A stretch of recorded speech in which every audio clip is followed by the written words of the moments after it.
to you from the Yard Dawgs Podcast studio. A show for the fans, by the fans. Talking all things Cleveland Browns. From our mic to your ears. With your hosts, Jason Hand, Mikey P, and Ian Cold Train Coldiron. Are you ready for some football? We're ready for some football, baby.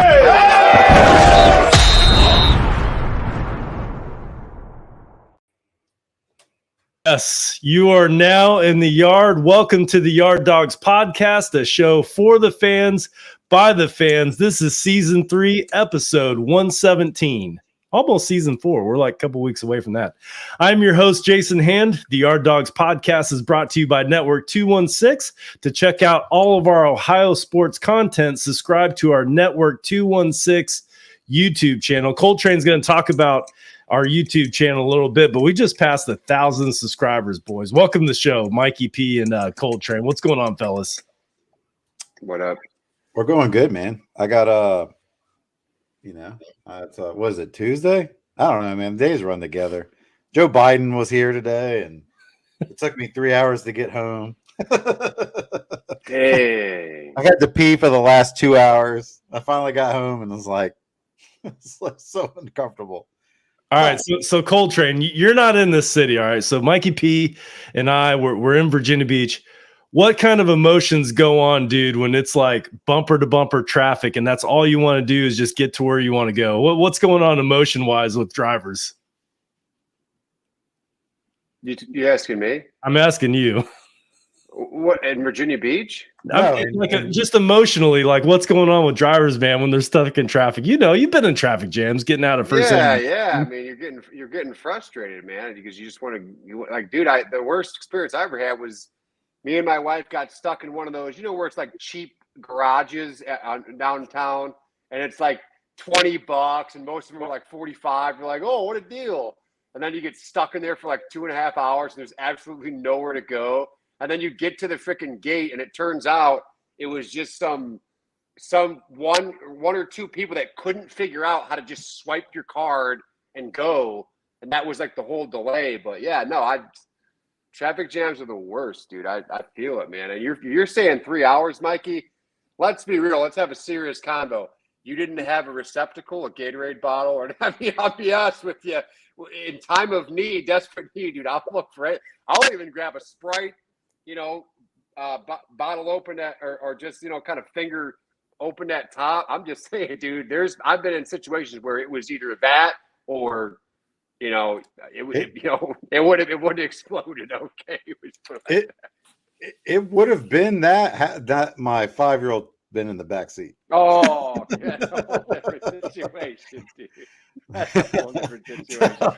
I was more talking if you're by yourself, dude. You can't go full man mode when you got a kid in the back seat. Yeah, I didn't even think about that, and because I would have stopped somewhere. Like I easily could have pulled off and used it, but it's like she's back there freaking out, trying to get her home, and it's like at some point I forgot I had to pee, and like I got home and I was like, all of a sudden it hit me. It was like my body was like, hey, remember that? Remember when you needed to pee 2 hours ago? Yeah, we still need that. Dude, my wife, she's a school teacher, right, in Virginia Beach. And for the listeners, for the audience, in case you don't know, Joe Biden came to Virginia Beach today at 3 o'clock, and he left at 5:30, which is traffic time, right? That's when everybody's trying to get home. Parents need to pick up their kids from school, daycare. Like there's a lot of stuff going on, as parents. So my wife's calling me and she goes, you need to pick up the girls from practice. I'm never going to get there. I'm like, what's going on? She goes, Biden's in town, and it took her 3 hours to get home, bro. 3 hours to get home, which it normally takes about 45 minutes. So I'm sitting in the parking lot waiting for my daughter to get out of track practice tryouts. And so I'm on Twitter. I'm like, I wonder what Twitter's saying about Biden, in Virginia Beach. I don't know about you guys. Whenever something big's going on, I'll go to Twitter and just read the comments because they're kind of hilarious. Right, and I screenshot a few. One person said, Joe Biden need to carry his ass from here. He got traffic whamming right now. This other person says all the conservatives in Virginia Beach are pissed because they're stuck in traffic due to Biden's visit. Laugh out loud. One guy said Biden owes me a new clutch for my car after all this traffic. It's hilarious, man. But we're here, Mikey. You almost weren't here because of that, but we're all here, and we're going to be talking about some Browns tonight, boys. Yeah, and just remember, next time I come to Cleveland, I want the traffic jams to slam up just like that. Can I get that same love? Always. Don't park in a $20. Like I said, where that guy's got the flash. He's like, come here, guys, come on in, water's fine. You're like, you get in your car and you're like, now I know I was $20, dude. It's one of those shitty side streets, man. Yeah, it's funny you say that, Coltrane, because the first year, like ODU built their new stadium, they had a stadium that they basically tore down and remodeled and rebuilt. Yeah. And we thought we were doing something like making the bigger donation to get better parking, like parking right next to the stadium. Yeah. Not realizing that it's great getting in, but when you get out, they don't let you out of the stadium until the stadium clears out because you're right in the stadium. Yeah. And I'm like, so it's better if I give you less money and park further away. Right. Lesson learned. So next year we fix that. Well, you got to do the Wally World approach, right? I mean, Clark W. Griswold, he parked at the end of the parking lot. That way he'd be the first one out. So correct. Yeah. And then you walk the whole way. Yeah. Well, welcome to the show. I see some folks chiming in from Facebook, YouTube. Someone says, let's go from Facebook. Yes. If you're checking us out from YouTube, we appreciate you tuning in. If you look and see you're not subscribed, go ahead and hit that subscribe button. We have a goal to reach 2,000 subscribers by late spring, I think is what our goal is. So, and we're well on our way. We just hit over 1,000 subscribers last week. So thank you all for the support for this show and also Network 216. Mikey P, can you take care of some housekeeping for us? Yeah, just of course, the Yard Dawgs Podcast and Network 216 are proud partners with Homage, the apparel company. If you haven't tried Homage yet, you are missing out. Homage is always coming out with an on-point, cutting-edge sports apparel. Showing support for your team doesn't have to cost an arm and a leg. As a bonus, you will get special discounts using our link to shop at Homage. Support the show and do it in style by shopping for all your favorite sports team gear at Homage. Find the link at our website, www.network216ohio.com, or look for our Homage links on Twitter at Yard Dawgs Pod. Just remember, shop Homage today. And just remember, loyal Browns fans, they don't just sell Browns gear. I know it's not Browns season right now, but they have Cavs, Buckeyes, Guardians. They have other NFL teams. You have significant other likes another team. They have tons of stuff. It's awesome. I'd recommend ordering a couple of shirts tonight. Just remember to use one of our links and use Network 216. Thank you for that, Mikey P. I have also an announcement. Obviously, I think it was at the beginning of this year, maybe towards the end of last season, we started doing live shows, whereas before we were just an audio podcast, like just a traditional podcast. We released the audio versions. We still do that today, but I noticed since we've started doing a live show that our audience has gone down for the audio version. So I wanted to make an announcement. We're toying with the idea of stop release our audio version. I'm hesitant to do that because that's what we've always done. So if you are listening to this through our audio version, whether it be on Spotify, Apple Podcasts, Podbean, we're on multiple platforms. If you have thoughts on this, if you'd like us to keep releasing them in the audio version, shoot me an email, jasonjhand@gmail.com. That's jasonjhand@gmail.com. Give us your support. If you send me an email and say, hey man, I really enjoy your show, I will continue to listen to it, then we'll go ahead and keep funding that project of releasing our audio version. But mostly now we're on YouTube. We do live shows on multiple platforms, and I think that's the direction we're going. But we also, some people can't get on YouTube. We're all across the globe, and I see people tuned in from different parts of the world. So if audio is your only way to listen to us and you'd like us to keep doing that, go ahead and shoot me an email, and let me know what's going on. Let's go ahead and get into some Browns news. It seems like there's quite a bit. Andrew Berry at the Combine announced that the Browns are planning on releasing safety John Johnson at the start of the league new year, which is March the 15th, if they don't find a trade partner. And I thought it was interesting that he went ahead and announced this, and that's the reason why I did, right? Just in case we could find a trade partner. He wanted to put that out there. But John Johnson looks like he's not coming back next year. Mikey P, what are your thoughts on that? See ya. Here's the thing about John Johnson. I think we paid for a player that we never got. It could have been a multitude of things. Was he utilized the correct way? I don't know. Joe Woods maybe couldn't figure out how to use him. He seemed to do really well in that Rams defense, but sometimes this is why I always tell people building a team through free agency only is not, it's not how teams win. Like, you need to add like small pieces. When you go out, very few times you see like these big pieces to go out and people spend money on free agency and give these guys big paydays. Like, does it work? It doesn't work that well. It's just sometimes, new systems, trying to fit the pieces in correctly. Just sometimes it doesn't work. You never know. It's a crapshoot sometimes. So wish him the best. Thank you for what you did. But I think it's time for a change. We've got to get better on that side of the ball, and I think it starts there. Yeah, I mean, he's in year 2 of a 3-year deal, so he had 1 year left. I don't know how much we're saving by releasing him.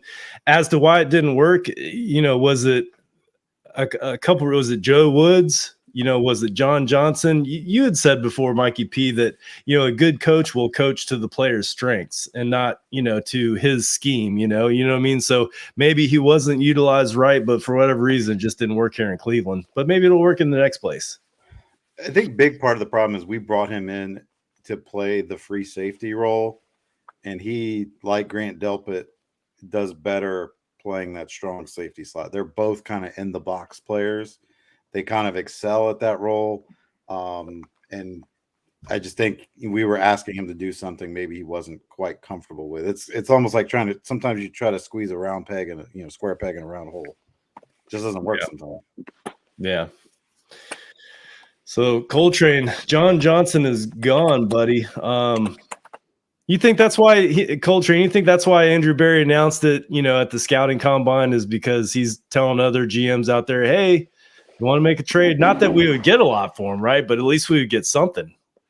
Yeah, 100%. That's why he announced it. I mean, it's just being smart. You're going to get rid of the guy anyways. Why not see if there's anything out there that if there's an interested team? But I got to go negative Nancy with you guys. A lot of this, remember, my opinions on this show are based off my season ticket investment. So obviously I'm a little more negative than you guys. But for me, thank God he's gone. I believe it was $25 million over 2 years. $25 fucking million is a lot of money, dude. That's a lot of cash to pay. Whether it was Joe Woods, whatever. I'm with Mikey. Who fucking knows? But if he was playing out of position and Joe Woods really had no clue, why pay a guy like that? That's just another Browns offseason move that just, when it happened, you looked at your phone, you were like, "Hey, John Johnson III. Hey, who's this guy?" You start looking up video clips. You're like, "Hey, this guy looks pretty good. He looks legit." I mean, I was excited for the guy, man. I'm one of them dudes, I guess maybe because I still play flag football, and I'm all about my sacks and getting the numbers. I'm a numbers guy. Like, I need to see, like, if you're paying a guy that much money, like, I want to see like 5 to 10 picks. I'm sorry. I want to see, some freaking rash 'em, bash 'em tackles. I mean, I didn't see that from him. And that one dude, Roberto Shenanigans, had a few videos out there. I mean, there was quite a few plays, despite what he said in defense to it. He just looked like he was either lost or didn't really care. Like, there was just second effort tackles that he just. So I agree with whichever one of you guys said it. I do think a little sprinkle of freshness along with Delpit, especially with Schwartz defense, will be a good thing for us. If it ain't broke, don't fix it. But I wasn't seeing much solid play as far as the numbers for me a game that you would pay somebody like that 25. I mean, talk about a bag, y'all. So yeah, for me, thank God he's gone. They were rumoring Jesse Bates. I mean, oh my God, like, could you imagine something, a player like that we could get? I mean, that guy I'd overpay for. I'll be honest, but like I said, I think definitely need a change. It's been 2 years, not much production, so it is what it is.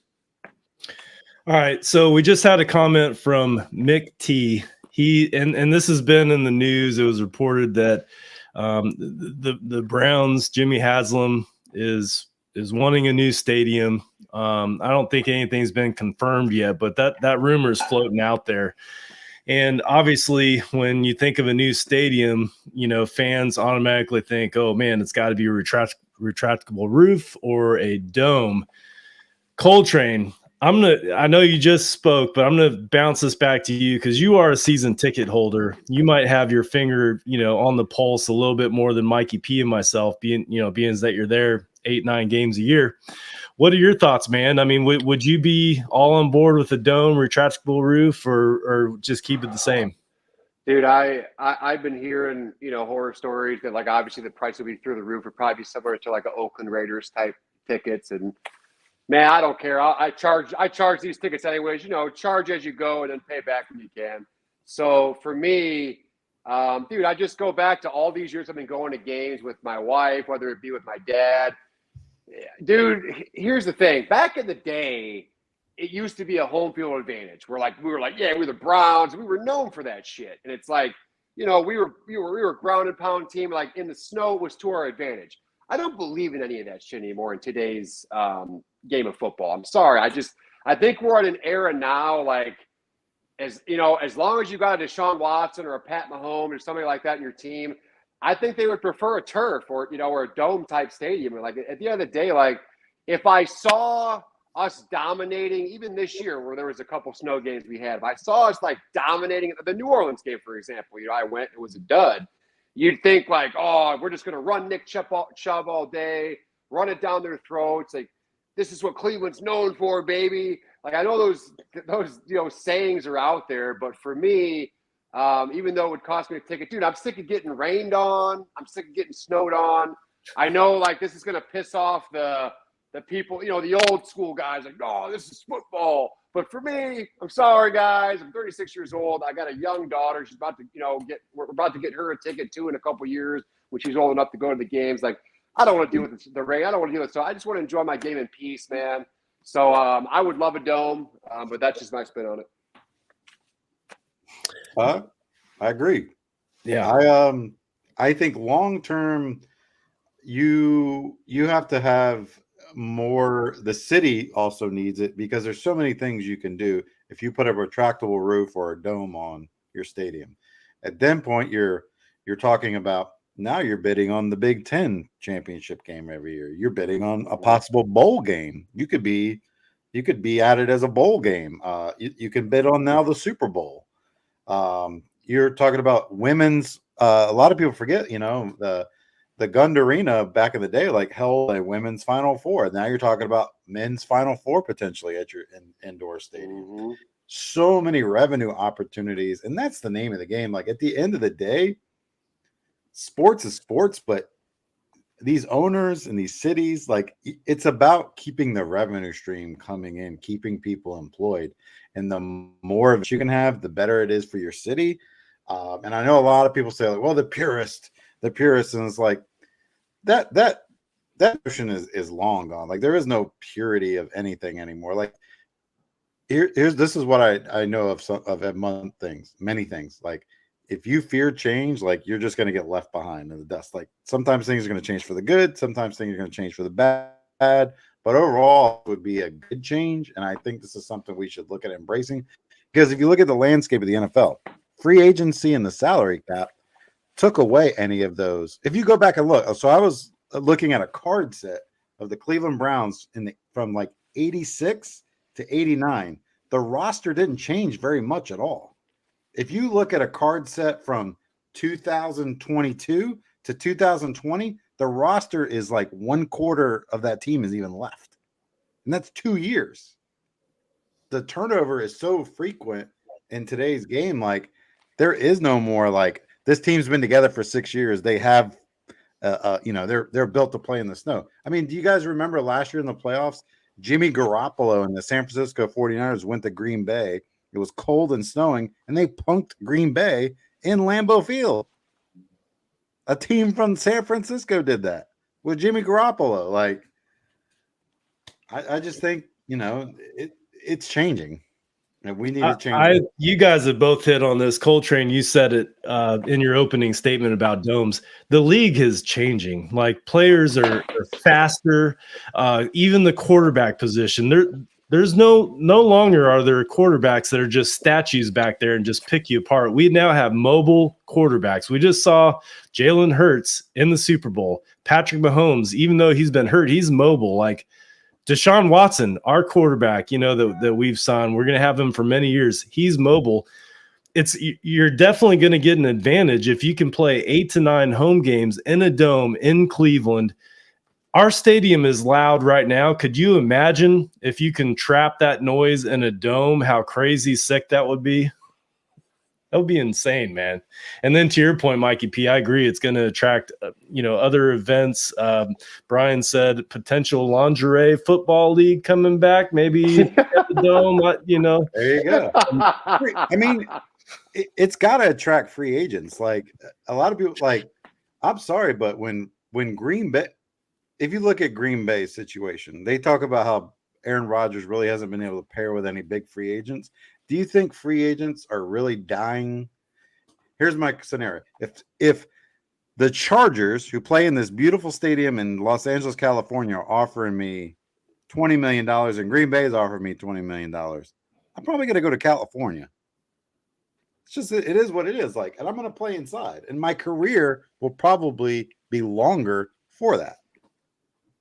Yeah. How long has the Cowboys, Jerry World, how long? That was 15 years ago, maybe 10 years ago? Probably at least 10 years ago. And he funded that he funded that mostly himself. Like, he basically borrowed money from himself to build it and then basically told the city, I'm going to tell you how much you got to pay me for things. And the city was like, wasn't it $1 billion to build it? It was the first $1 billion stadium. Yeah. And I remember everybody thought he was crazy. He was nuts. And maybe at the time he was, but now they're all you can't build a Cracker Jack box for $1 billion. But what was it? The Chargers and Rams stadium was what, $5 billion. The Raiders was $3 billion. Yeah. It's crazy. So Jimmy, get your wallet out if you want a dome. Hey, he just spent $3.85 billion to become part owner of the Milwaukee Bucks. So we know he's got the cash flow. I have mixed feelings about that. Do you guys? I mean, it just shows you he's just an entrepreneur. But I'll be honest with you, Jason. I was in the same boat with my eyes. Like, I had no idea he was worth that much. I just didn't, even as a fan. So, and that's one of the reasons why he can make deals like, with the Deshaun Watson. When you pay guaranteed money like that, like you got to have the money right in an escrow account. I mean, you got to have that in there. You can't. It's not just That's why, like, poor ownerships, they can't make those kind of deals. It's too much money. It kind of leads me to believe, like, eventually I think the Dolans are going to move on from the Guardians. Like, could he be in play for the Guardians? Yeah. Yeah. They bought the crew. It's just crazy, too, because it's created such turmoil within the NFL. I mean, teams, fans, coaches, owners hate us right now just because, even look at the Lamar Jackson deal. Basically, he's saying he wants Deshaun money. It's literally paved this. Jimmy has him with his wallet, has, like I said, teed off a lot of money or people that, you obviously knew were loaded, but apparently they don't have as much as Jimmy has them, obviously, because, people like Lamar Jackson and their contracts are getting put on hold. So that's what's insane to me is the reality of Haslam just strong-handing, a lot of things. Joe Burrow's going to come to, Joe Burrow's going to want a payday too. Like, Cincinnati, thinks he's going to take some type of home. Like, I hear their fans say, "Oh, he's going to take a hometown discount." Yeah. Hey, at the end of the day, these guys don't play forever. They're right. They can cash in. Yeah. And what was it? Didn't Brady like start doing that later in his career? Like he didn't even Brady, right? Like because I know he's done that, but that was later in his career, correct? Like I think No, early I on think he's done that his whole career. Oh, see, I wish most- Deshaun would be at Brady then, because we really need him to. And they're already talking about. Here. They're already talking about them restructuring the deal year after year. Yeah, like I hope he does, dude. A lot of that money they can redo it, and the way they finagle the salary cap these days is so odd, and they're really good at it. And like, because these guys really look at it sometimes, they're like, it's called funny money. It's like they just keep backloading the end of the contract with it.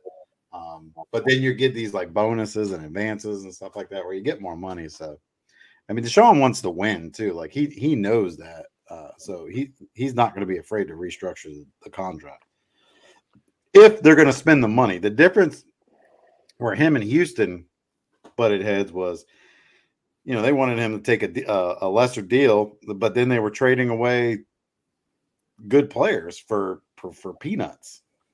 Right. Yeah. Wow. Let's move on. But Coltrane, I do think the Jimmy Haslam buying the Bucks thing is a little weird. I do. Yeah. It's the same conference. It's like, if the Cavs play the Bucks in the playoffs, it's like, I don't know. Browns fans are obviously, most Cavs fans are Browns fans, and then Haslam is part owner of the Bucks. I don't know. That whole dynamic is weird, but I get it. It's a business. I mean, he's a billionaire for a reason. Mikey P, you said he's an entrepreneur. I think that's what you said, and that's what entrepreneurs do. Is when they see an opportunity, they jump at it, and good for him. I just thought it was that's weird. Buying part of the Milwaukee Bucks. But I think he would have bought part of the Cavs if they were for sale. And maybe he will one day. Maybe he will. I want to move into other Browns news. We've had some coaching jockeying a little bit. We've had coaches kind of move positions within the organization. We've also made some hires already this offseason. But when you look at it as a whole, I got to tell you guys, I'm pretty excited about the Browns' moves that they've made so far in the offseason as it has to do with coaches. And we'll go through a couple of the moves the Browns have made. Mikey P, I'll start with you. What have you thought so far about what the Browns have done as far as coaching moves? I mean, I love what they did at defensive coordinator. I love what they did with special teams. The only thing that was surprising to me was it wasn't really surprising that Alex Van Pelt became quarterbacks coach again, because he was the quarterbacks coach in 2020. Is I kept hearing near the end of the year that Stefanski was really big on bringing somebody into the fold that was really big with the downfield passing game. And I haven't seen that happen. Doesn't mean it won't still happen that they bring somebody.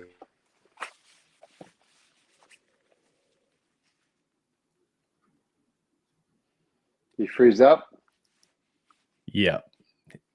While we're waiting on him to come back, couple moves that the Browns made as far as coaching. The most recent was they brought in a special teams coordinator, Bubba Ventrone. He was with our organization, I think, back in 2012 as a player. Coltrane, what did you think about that move, man? Oh, I was huge on it, man. I made a tweet about it. I thought Bubba Ventrone. It seems like we stole one, dude. It seems like we stole one completely. That's kind of what I tweeted about it. I think because the Colts changed coaches, like we got lucky. I believe also I heard rumors he wanted to be head coach of the Colts. So I guess he had some like not vendetta against it, but just like he had publicly kind of said he was upset about it. I guess he wants to be a head coach.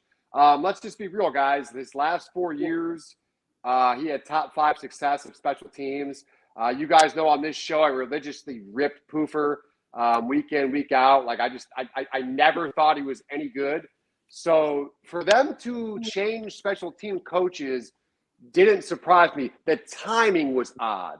I feel like, I'll be honest with you, it was kind of like a Deshaun Watson situation to where, like, I don't know. They must have just heard through the grapevine maybe that Ventrone was interested, because that's an easy decision. I mean, it's like Barry and his crew snagged him up real quick. And like I said, I feel like we stole one, especially special teams. Obviously, we talked so highly of Schwartz as well. Obviously, I think the defense is going to be great. But yeah, I mean, I don't know. I think too, what you were talking about, Mikey. From my understanding, I thought that was Bill Musgrave that would have been that. I mean, I don't not necessarily about the down passing game, but he was a name. Is this the first year he was added? That Bill Musgrave, is that correct? I know he was with the Raiders at some. Okay, so it just, to me, all the moves. It gets just to sum up what I'm trying to say to you, Jason. All the moves didn't really surprise me, but the Bill Musgrave, that addition, the AVP back to QB coach, it just still left me with the whole situation of Stefanski being play caller. I just obviously a couple names added, but it just seems I thought originally, we even talked about the show, I thought he was going to go ahead and maybe get a new OC, or like Mikey's saying, bring another head in there to kind of help him. But I mean, if that's the route this is going, so that's just the only thing I will be leaving to say is, and you guys know I'm pretty hard on Stefanski. You have Schwartz, you have Ventrone, you have two guys with veteran leadership now, guys that have been there and done that there ain't nothing they haven't seen. You got a hometown or basically a local Cleveland Brown and Ventrone. No excuses, man. Next year with the staff Stefanski has, absolutely no excuses, dude. His offense should be churning and defense should play better. Special teams should be playing better. So there really should be, I expect, a 10-11 win season with the staff that we have alone. It just all has to work. They all have to get this working together. But definitely some good moves and big moves to make a Browns fan happy. And of course, like I told you, Mikey, in the group chat, here we go again. I'm back to, I'm right back in it. You hire a little special teams, Browns pass player, you hire Schwartz, you're right back in. And that's what they do to us. It's called being a Browns fan. Yes. I don't want to fear losing our audience, but somebody just messaged, did I miss Felix? And yes, Felix Wright was supposed to be on the show tonight, but late last night he messaged Mikey P and said that he had a family emergency in Toronto that he had to attend to and wasn't able to make it tonight. So he's going to reschedule for another week. Andrew, I apologize. We forgot to announce that at the beginning of the show, but yes, Felix Wright was supposed to be on here. He's been on the show before. Mikey P and him know each other. I don't know too well, but he's been a guest on the show before, and he's definitely going to come back again. Just this week didn't work out with his schedule. Getting back to the coaches. So Mike Prefer, I think I appreciated his time in Cleveland, especially the highlight of his career, I think, was when he coached that wild card game against the Steelers and won us a playoff game. I'll always appreciate him for that, for stepping in and coaching our team to victory, especially against the Steelers, and especially since we haven't been to the playoffs in so many years. But Bubba Ventrone, I've heard Andrew Berry say, and every GM should think like this. We're always, and this is Andrew Berry, we're always looking to make upgrades as far as players and coaches. So when a player becomes available or a coach becomes available, we will definitely look at it. I think they saw Bubba Ventrone coming available, and that was definitely an upgrade over Mike Prefer. So I think that they're planning on rolling with Prefer. You'd mentioned about the timing. I don't think he was going anywhere, but when they saw Bubba Ventrone come up, they said, man, we have to entertain that, and ended up hiring him. So Mike Prefer is now out the door, but I think there was a lot of respect there in the organization. I don't think it was bad blood at all. And I think we all wish him the very best, but it's just not going to be here in Cleveland. As far as the other coaching moves, Alex Van Pelt is still our offensive coordinator, of course, but he moves to QB coach. Someone said in the comments that he coached Andy Dalton and Aaron Rodgers to their best seasons as quarterbacks. So I obviously haven't checked those stats, but I believe you, Andrew. Hey, Obviously, Kevin Stefanski values him at that position, so he moved him there. Bill Musgrave hired as senior offensive assistant. That was Stefanski's former boss in Minnesota, and he'll assist and help run meetings and assist in the overall operations. They also promoted him to assistant wide receiver. Callie Bronson was promoted to assistant wide receivers coach. So that was cool. But when you look at the overall moves that the Browns made, Coltrane, you brought this up. Jim Schwartz, you do not have to worry about him on the defense. Not saying he's going to make mistakes, because he will, but he's going to correct those mistakes. I think that was the most frustrating thing last year as a fan of the Cleveland Browns, is that we saw the same mistake happening over and over and over again. It wasn't being corrected. Well, Jim Schwartz, I don't think you have to worry about that. Alex Van Pelt as offensive coordinator, I think is good. And of course, Bubba Ventrone as our special team coordinator is good.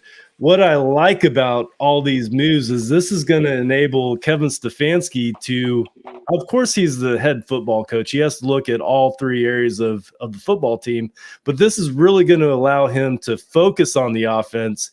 And I don't think anyone's going to deny that he's a great offensive mind. That's what Kevin Stefanski is.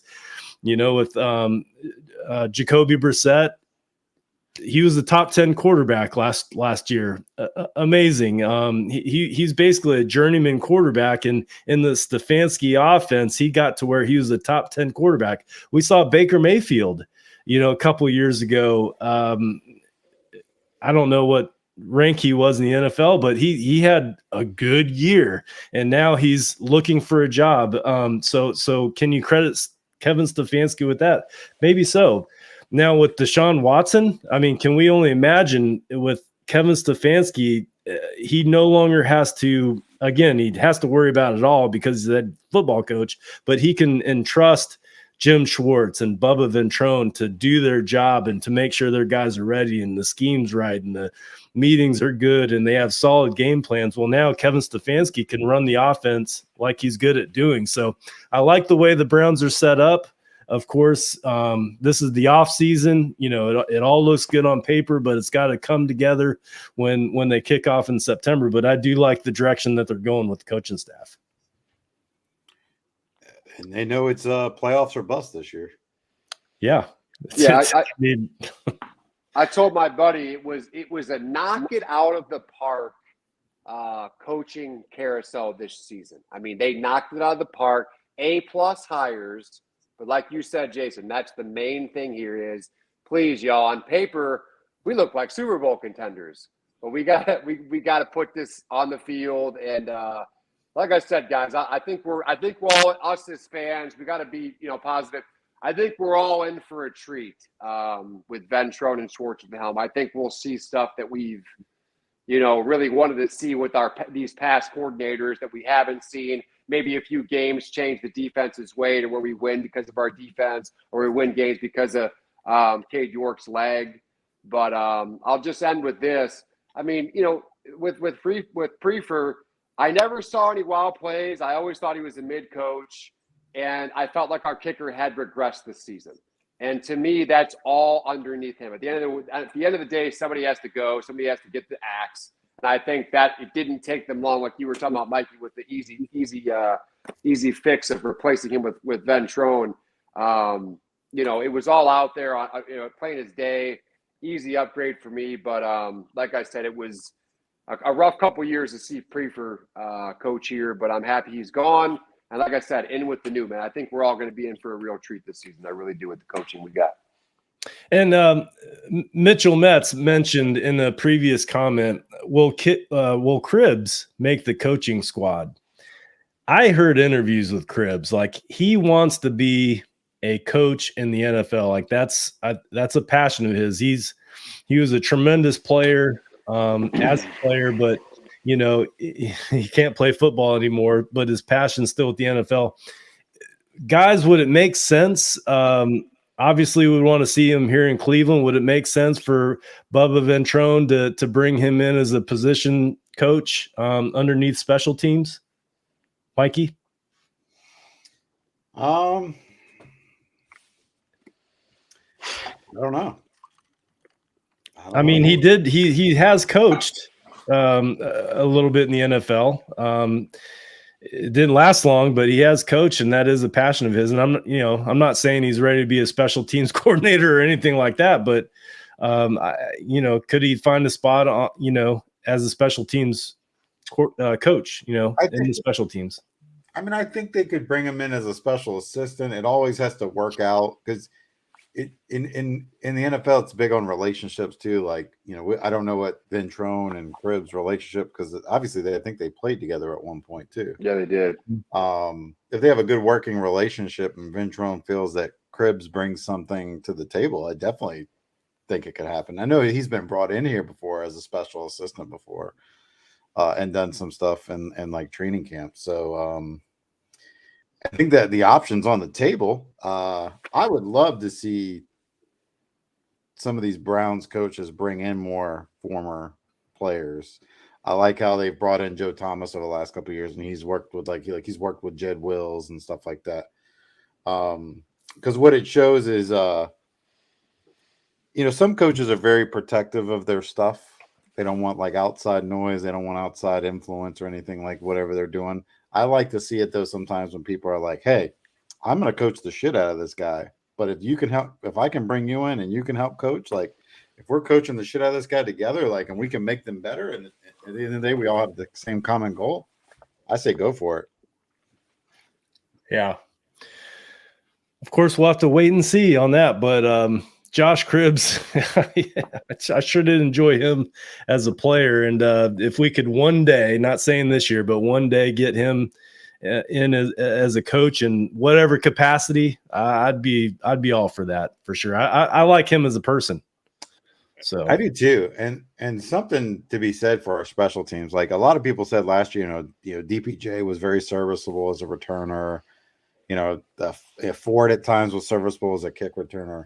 We never got to see what Jakeem Grant could have done with that special teams unit. Like he was brought in, and he's a special dynamic player. I know he's coming off of an Achilles injury coming into this year, and he took that pay reduction to help out so he can stay with the team. But I feel like he adds a dynamic on special teams that you can't teach, like that shiftiness, that speed. He's one of those elite level guys. Like he's the Tyreek Hill of kind of kick returning in the NFL right now, because it's kind of a lost art. Like you see a lot of these guys, like the special teams is pretty much like some of these teams like use just a designated punt catcher. Like he's not even attempting to return. He's just making sure he doesn't fumble the ball. Yeah. I think Jakeem Grant will with Bubba Ventrone this year. Like I'm excited to see that. I hope he can stay healthy all season. I do too. Yeah, we missed out on that one. I know Mikey Coltrane, I don't think you were with us yet, but we were raving about that signing when the Browns signed Jakeem Grant, and we were excited about what the possibilities could bring with him returning kicks, and we just didn't see that this year. He tore his Achilles, right? Is that what it was? Yeah. Mm-hmm. It's a bad 2 years in a row. 2 years in a row we lost our returner. Yep. All right. We have about 15 more minutes. I want to get into the defense a little bit as we start to dive into the offseason. I want to compare stats with the two Super Bowl participants and the Browns. So the Chiefs had a total defense. This is according to ESPN, had a total defense. They're ranked 11th in the league. The Eagles were ranked second, and the Browns were ranked 14th overall total defense. Now the pass, the Chiefs struggled a little bit. They were ranked 18th. Well, the Eagles were first and the Browns were fifth. So not bad there, as when you compare the Browns to the Eagles and Chiefs statistically, right, for the defense. But this is the glaring need, and I think most of us know this. The run defense is where the Browns really struggled. The Chiefs had an 8th ranked defense for the run. The Eagles were 17th, and the Browns were 25th. And as you look at the Browns' run defense, I think the area we struggled at the most was defensive tackle. That's a position that a lot of fans are talking about.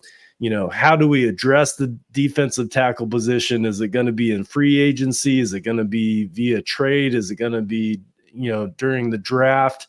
How are we going to address that? So as you look at our defensive tackle room right now, we just have a couple guys that I think are, have the potential of making the squad next year. And there's four of them. Jordan Elliott, and I wanted to get your guys' thoughts on all four of these guys. Jordan Elliott, Tommy Togiai, Perrion Winfrey, Coltrane, that's your favorite guy there. And who's Taven Bryan is the other one. So Coltrane, I'll start with you, man. Any thoughts of these four guys, who do you see making the team next year? And then how do you think we address the defensive tackle, bringing some guys in? I mean, hopefully neither of the four. I hope they just totally revamp the D-tackle room. And I think with Schwartz coming in, most coaches like to do this. He's huge with his D-line. So I honestly think Winfrey will still be there, but I thought Brian was just a 1 year. He was a 2 year. He's still here for sure. Brian, that's true. I thought he was. I think I want to say he's only on a one. He was only on a 1 year That's deal. what I thought. All right. Well, if that's the case between Togiai and Elliott, I mean, there was a little flash with Elliott. There was a little flash with Winfrey.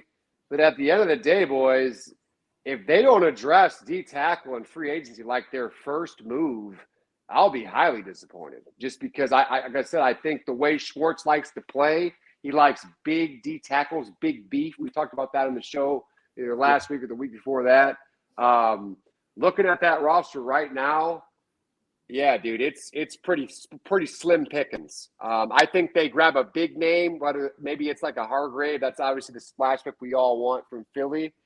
And I think they go big name, and then they'll get another Band-Aid, whether a 1 or 2 year, and that's how I think they'll address that room. But they'll bring in at least 2 new bodies to that D-tackle room, no doubt. And I hope we deserve a big name, man. I would love to see it. I don't think they've ever really added one to the D-tackle position. Us as fans we've never really seen a successful, besides the Obi-Wan. He had his moments. We've never really had a big boy, making some plays for us. So yeah, that's kind of how I feel about it. But looking at that even just looking at it from my face, guys, man, I'd Mama. Elliott, and you're basically counting on Elliott, Togiai, and Winfrey. Yeah, I'm going to free agency and definitely drafting a D-tackle high too. But that's just me. Okay, so Perrion Winfrey, he's going to be back, right? I mean, we just drafted him. He was a rookie last year, right? He's 22 years old. He struggled with discipline. I think he sat a game or two because of that. Two games. 2 games because of that. So he's got to learn how to be a pro.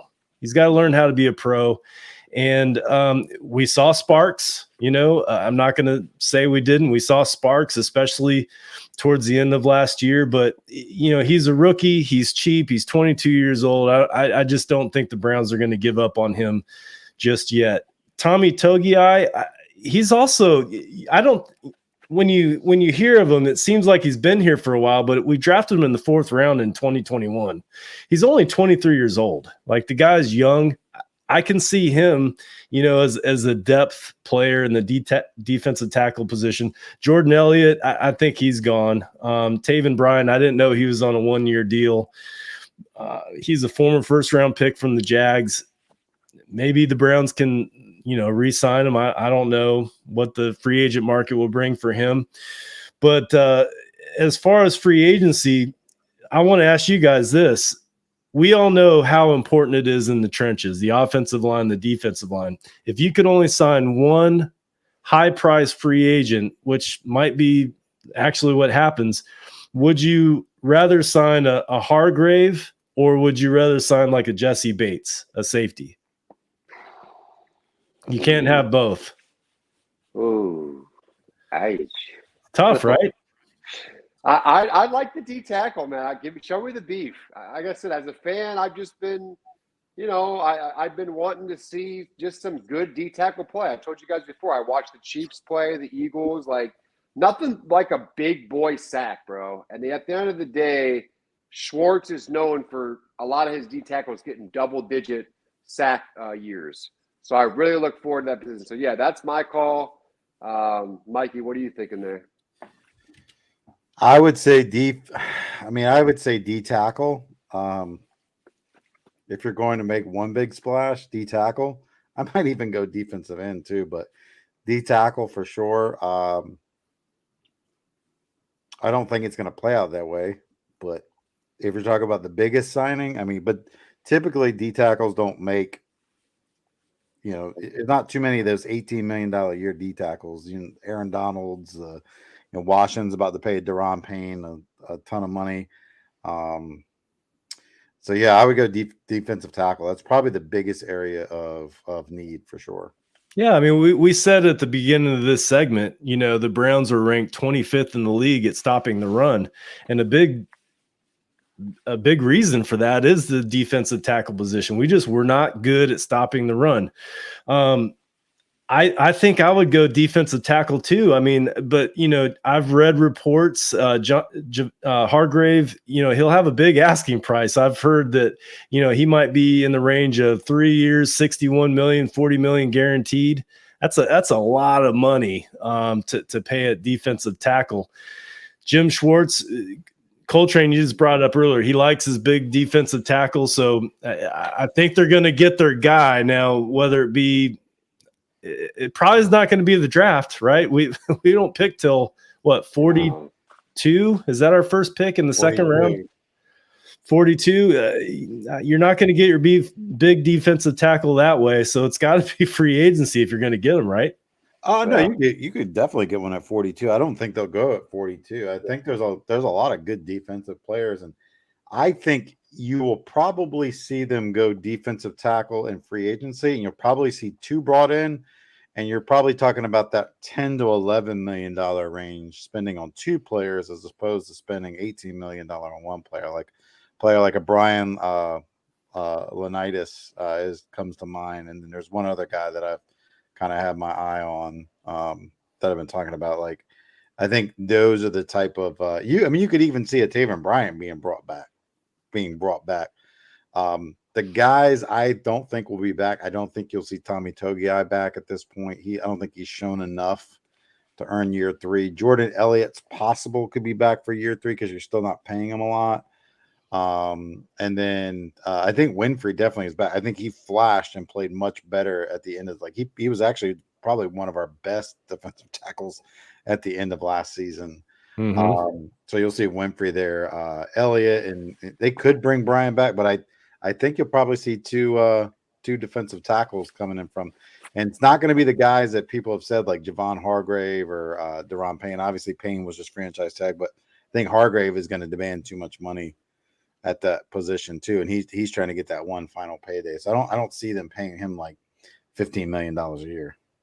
Tyler Johnson for the Faithful Dogs podcast. He's obviously part of Network 216. He did a free agent spotlight on YouTube a couple days ago, and he highlighted Sheldon Rankins for the Jets. Mm-hmm. Now, Tyler really likes him. He thinks we can get him at a pretty cheap price. Now, he did say that when you look at Sheldon Rankins' stats, he's not going to blow you out. You're not going to go, oh my gosh, we got to sign this guy immediately.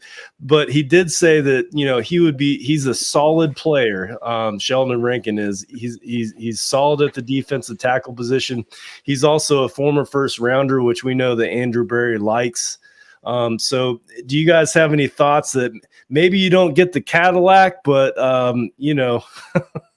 maybe some version of a Cadillac will still get the job done? Do you have any thoughts on that, Coltrane? Yeah, I think it's what Mikey's saying. Like, I guess I should say Browns fan wise, obviously I hope they go for the big splash and the big name. But D tackle, I agree with Mikey. Like, instead of throwing 12-13 at Hargrave, one guy, they'll mid it a little bit to where like the stats are less, and it'll be two mid, possibly, upper level players. But I still think, and I still stand by this, I think we signed one big name, whether it's safety, D tackle, any type of thing. There's Hopkins rumors. There's going to be one big splash. But I'm with Mikey as far as D tackles go. If they can get, two, like I said, two mid-tier maybe above for the price of one, they're definitely going to do that, just because even Andrew Berry said it in the presser today. They're doing things a little bit differently now that you got an expensive quarterback. So it's they're definitely going to be. You didn't say that, but I looked at that as like they're, even though they can get a big name and they still will, they're going to be frugal on some stuff if they can get, like Mikey's saying, 2 players for the price of one. They'll do stuff like that. So I agree. I don't think there'll be much. Sadly, I don't think there'll be much. When you look at your phone, you're going to be like, kind of like what Tyler was saying, like, holy crap, this guy's got like 10 sacks. Sadly, I think it's going to be more like, your 2.5, your 3 sack. They're not going to run off the paper, but guys that they'll pick up is Berries and, Deep Podestas. That's their guys, and the coaches' collaboration. So we just have to trust the process. So. What would you say, Mikey P? What would you say is our biggest need on the defense that we have to address this offseason? A lot of people keep saying defensive tackle. That's probably 1A. 1B is another defensive end opposite of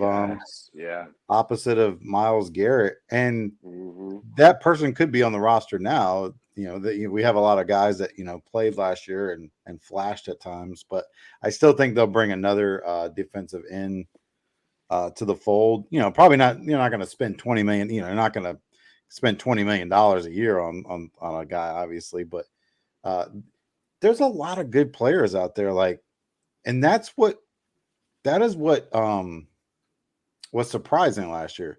Wasn't that they were being cheap at defensive tackle. It almost like they looked at last year and like, we have all these guys we've invested draft capital in, and they were like, we're going to live or die by these guys this year. We're going to give them this year, see what we got. If we have to, we'll invest money in that position next season. But there's a lot of good players you can get at defensive tackle that are serviceable and not, upper echelon, but guys that do their job and they make plays. Yeah, I just think, man, the defensive line is so damn important. If you can get after the quarterback and disrupt his timing and, just get in his face and obviously we want a high sack total. That's good. I mean, a sack is like a drive stopper is what that is. But if you can disrupt the offense, it's going to make the rest of your defense better. The more that you can get after the quarterback, it's going to elevate the rest of your defense. And so that's where it starts with me. Yeah, defensive tackle. That's definitely my number one thing that we have to improve on the defense. And I agree with you. We need to add a defensive end as well. Excuse me, in 1 second.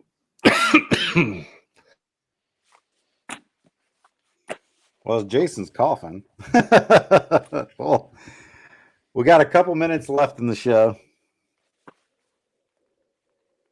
We're going to talk about prediction time. We had a year-long bet. The winner, of course, was to get a Yard Dawgs Podcast trophy for the mantle. That's going to be passed on yearly. Last place finish chooses punishment, either the 1 chip challenge or the top 5 comment punishments that are going to go on the Wheel of Destiny. We're not ready to hand out that punishment yet. But the final standings we did get, season winner and champion was Jason Hand. He closed it out with the Chiefs winning. I had a chance to tie him if the Chiefs would have won with the exact score, but I didn't. And then Coltrane ended up finishing as the punishment winner. He had the Eagles. So I'm pretty sure he hates that official that called pass interference there at the end of the game that kind of ended that game. Yeah, I mean, I lived or died by Philly, man. I told you guys they were a hot team. I wrote or died through I can't tell you how much, but threw some cash on FanDuel. It was a pretty sad Super Bowl for me, honestly, guys. Just because, as a fan, I will say this, just for in my defense, as a fan, let them play, guys. I'm not going to sit there, hey, Jalen Hurts would have ran down the field and scored a TD, and I would have won, and my money and all that stuff. But as a loser and as Philly fans, I felt like it was like a Browns loss for Philly. It was just like, dude, you guys let them play all game. And then at the most pivotal point of the game to where somebody can get a comeback, you're going to let them play Madden and kneel on the ball and do all that crazy. I mean, when Andy Reid and Mahomes were doing that shit, I was like, this is Madden. This is what I do to some a-hole on the headset where he's like, hey, F you, man, and I'm going to beat your ass, and then you beat him, and then maybe it's a one-score game and you just keep kneeling. It's like, hey, what the hell, dude? That's how I felt at the Super Bowl. It's such a beautiful game, but ended just so abruptly, man. So that's all I'll say is just, man, it was a sad day or a sad night for me just because just let them play. Let me just see if they can score that field goal at least. You know what I mean? I don't know. Yeah, that was I didn't like it because it seemed very ticky-tack. Yeah. And because I thought the officiating crew the whole game did a really good job. Like they were letting I agree. play. They let the No receivers. issues. I would much prefer that they didn't call penalties at all. Like, let it be. Like, unless it's a personal foul penalty, I don't want to hear from your damn whistle or see the yellow flag. Like, let them play. Like, I felt like there was probably holdings they missed, but I like the fact they weren't calling a lot of penalties. It makes the flow of the game so much better. It just sucked that it ended like that. Was it the right call? Probably, yeah. Was it holding? Yes, he admitted to it. But you know what really pissed me off after that game? The fact that Juju Smith-Schuster was talking trash. And I was like, dude, you had like one catch for 17 yards, I think, the whole game. Like, shut up, bro. And you weren't going to catch that ball. Yeah. Yeah. It was a good Super Bowl up until the end. But this, guys, I have to tell you that prediction time, I enjoyed the hell out of it this year. We had a lot of fun predicting the AFC North and all the Browns games, and we had a lot of laughs. It did come to an end. We will have the Wheel of Destiny next week live on the show, where we're going to have, I think it's 5 or 6 punishments for Mr. Coltrane there, and we're going to spin this wheel, and he will have to take his punishment. And I think one of the punishments is you have to spend 24 hours in a Waffle House, but you can deduct 1 hour for every waffle you eat in the Waffle House. Is that what? Is that really one? No, but that's a real fantasy football punishment I read about recently. Like, the guy lost his league. He had to spend 24 hours at a Waffle House, but the rule was for every waffle he ate, he could remove 1 hour off of his time. And aren't they huge there? Aren't they like the yes. size of plate? He got like 7 in before it got miserable. And that's now a punishment. I think one of them is you have to watch 12 hours of Lifetime movies. No, I'm just kidding. No, there'll be some good punishments on there. Nothing too raunchy or nothing. But that'll be announced next week live on the show. Okay.